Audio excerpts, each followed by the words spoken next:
வணக்கம். மற்றும் ஒரு உலா நிகழ்ச்சியில் சந்திப்பது மகிழ்ச்சி. என்று நாங்கள் பார்க்க போகின்ற இடம் ஊர்காவத்துறை துறைமுகத்திற்கு தான் நாங்கள் வந்திருக்கின்றோம். இந்த துறைமுகத்தினுடைய சிறப்பம்சம் தொடர்பாகத்தான் இந்த ஒரு காணொலியில் பார்க்க போகின்றோம். குறிப்பாக சொல்ல போனால் இந்த ஒரு துறைமுகமானது ஒல்லாந்தர் ஆட்சி காலத்தையும் போர்த்துகேயருடைய ஆட்சி காலத்திலையும் பிரித்தானியருடைய ஆட்சி காலத்திலையும் முக்கியமான ஒரு வர்த்தக துறைமுகமாக இருந்திருக்கிறது.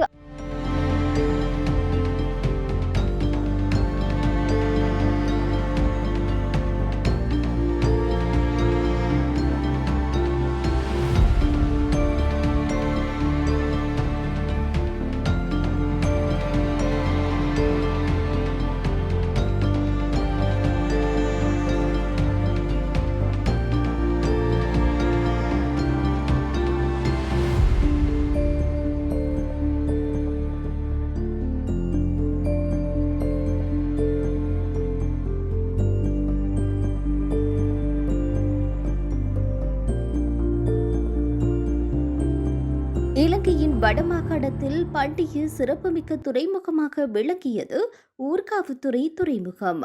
லைடன் தீவு என ஒல்லாந்தர்களினால் அழைக்கப்பட்ட இந்த தீவின் வடமேற்கில் ஊர்காவத்துறை அமைந்திருக்கிறது. லைடன் தீவு எனவும் அழைக்கப்படுகின்றது.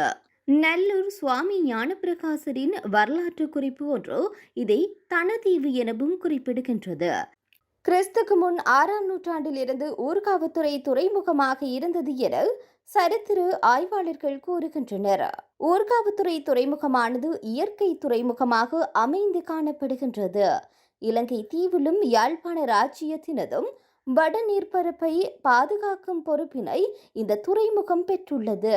யாழ்ப்பாண அரசர் காலத்தில் மட்டுமல்ல, போர்த்துகேயர், ஒல்லாந்தர், பிரித்தானியர் ஆட்சி காலங்களிலும் வர்த்தகத்தில் கடற்பாதுகாப்பு நடவடிக்கைகளில் பெரும் பங்களிப்பு செய்திருந்தது.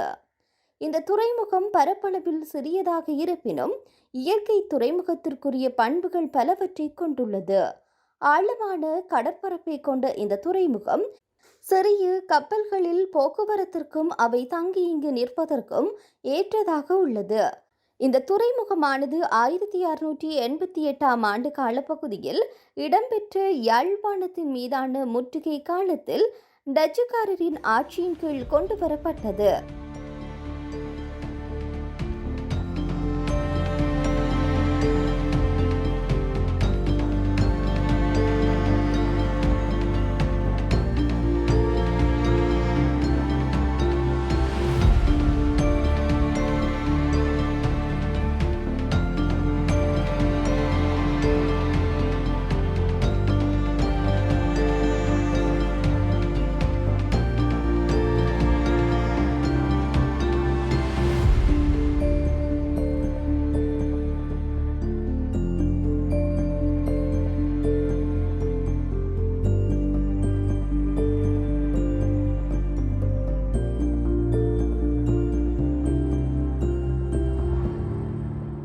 இந்த துறைமுகத்தில் இருந்து காரைநகர் துறைமுகத்திற்கு செல்லக்கூடிய வகையில் போக்குவரத்து வசதிகளும் ஏற்படுத்தி கொடுக்கப்படுகின்றது. அதே சமயத்தில் காரைநகர் துறைமுகத்தில் இருந்து ஊர்காவத்துறைக்கு வருவதற்கான ஒரு போக்குவரத்து பாதையும் இங்கு காணப்படுகிறது.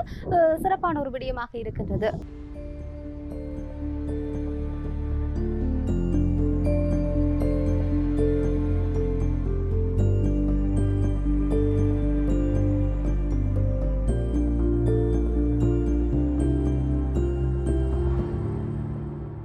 ஊர்காவத்துறை துறைமுகமானது மத்திய கால இலங்கையின் அரபு வர்த்தகம் இடம்பெற்ற முக்கிய துறைமுகமாகும்.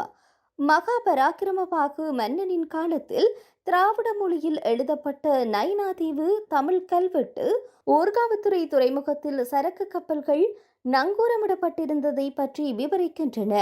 இந்த வணிக கப்பல்கள் அரபிக்கடலில் இருந்து வந்தது என்றும், மேலும் இந்த காலகட்டத்தில் யானை மற்றும் குதிரை வர்த்தகம் மேலோங்கி இருந்தது என்றும் இந்திரபாலா குறிப்பிடுகின்றார். இலங்கையின் நிர்வாகத்தில் பல்வேறு நாடுகளை சேர்ந்த வணிகர்கள் ஈடுபட்டது மட்டுமல்ல, இந்த சர்வதேச வர்த்தகம் இலங்கை மன்னரால் கட்டுப்படுத்தப்பட்டதும் முக்கியமானதாக காணப்படுகின்றது. இவற்றில் அரேபியர்களை பற்றிய முக்கிய குறிப்புகளும் உள்ளன.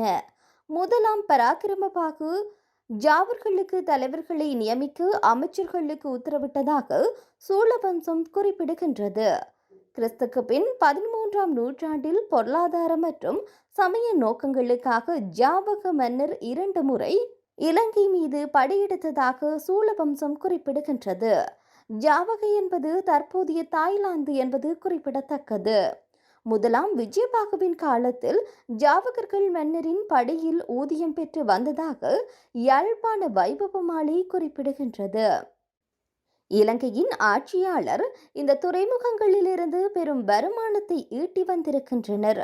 இந்த துறைமுகங்களிலிருந்து மட்டுமல்லாமல் உள்நாட்டு வர்த்தகத்திலிருந்தும் பெரும் லாபம் பெறப்பட்டிருக்கிறது.